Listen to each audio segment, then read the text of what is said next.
हाय नमस्कार स्वागत कर आप समस्त को आम चैनल रे।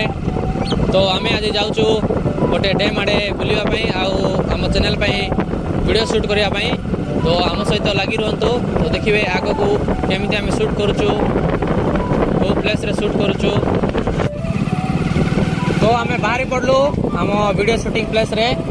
तो देखी पारुथिबे एई जगहटा एटा होची मुरान डैम। एटा गोटे फेमस डैम। एटी पिकनिक टूर आ टूरिस्ट मैंने आसती बहुत। पानी तो ये बर्तमान एटी नहीं किंतु वर्षा टाइम रे एटी बहुत पानी हम। आउ ये होची गोटे हाटो।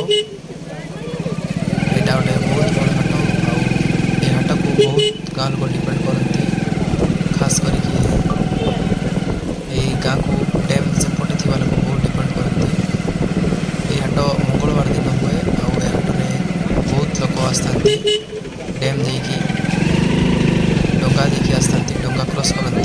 गोटे डैम रे डंगा थाए से डंगा क्रॉस करके लोक मैंने भी हाट को आसता। पनीपरिया सब से दरकारी सामग्री सब जाते। तो गहली बहुत हुए। सो आज ये बेसी टाटा।